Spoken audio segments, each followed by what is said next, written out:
Мамлекеттик органдардын, жергиликтүү бийлик органдарын жана коммерциялык уюмдардын ортосунда маалыматтарды коопсуз алмашууну камсыз кылуу үчүн ведомстволор аралык түндүк өз ара аракеттенүү тутуму түзүлгөн. Түндүк долбоордун максаты мамлекеттик бийлик органдардын ишинин натыйжалуулугун жогорулатуу, коррупцияны бир кыйла азайтуу жана автоматташтыруу жолу менен жарандардын, ишкерлердин бюрократиялык тоскоолдуктарын азайтуу. Ошондой эле ишенимдүү маалыматтарды алуу, мамлекеттик кызматтарды сапаттуу ыкчам алууну камсыз кылуу болуп саналат. Долбоор 2018-жылдан бери толугу менен ишке ашырылып, бүгүнкү күнгө чейин ийгиликтүү иштеп келе жатат. Түндүк тутумунун жардамы менен министрликтер, ведомстволор, мамлекеттик ишканалар, муниципалдык бийлик жана башка уюмдар жарандардан маалымат сурабай туруп эле бири-бири менен түздөн-түз маалымат алмашышат. 2018-жылдан бүгүнкү күнгө чейин 65 министрлик менен ведомствоны жана 48 коммерциялык уюмду байланыштыруу боюнча техникалык чаралар көрүлдү. Учурда 54 мамлекеттик орган жана 33 коммерциялык уюм маалымат алмашат. Маселен, 2018-жылдын сентябрынан 2019-жылдын декабрына чейин электрондук түрдө мамлекеттик кызматтар ортосунда 20 миллион жана коммерциялык уюмдардын ортосунда 11 миллион 600 миң маалымат алмашуу жүргүзүлгөн.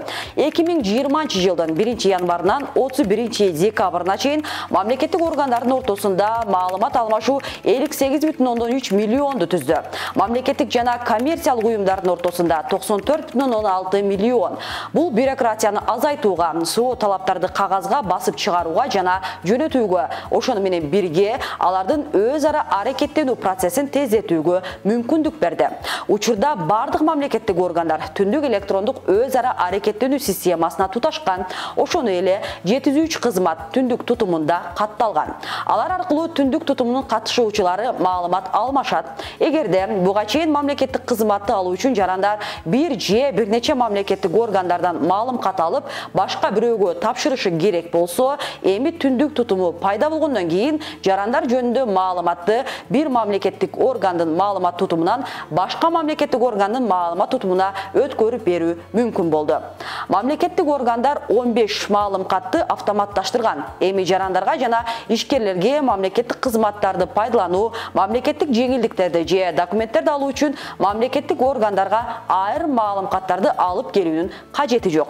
Мисалы, буга чейин социалдык жөлөк пул алуу үчүн жарандар ар кандай мамлекеттик органдардан убактысын жана акчасын коротуп 10 маалымат алып келишкен болсо, азыр жарандар социалдык камсыздандыруунун аймактык органына кайрылса, тиешелүү маалыматы жана документтерди мамлекеттик органдын адиси түндүк тутум аркылуу билип алат. Статистикалык маалыматтарга ылайык 16 айда түндүк системасы аркылуу эмгек жана социалдык өнүгүү министрлиги менен башка мамлекеттик органдардын ортосунда 5,5 миллион электрондук суроо талап иштелип чыккан. Башкача айтканда, ушунча жолу жарандар мамлекеттик органдарга кайрылышкан эмес жана бул маалыматтарды чогултушкан эмес.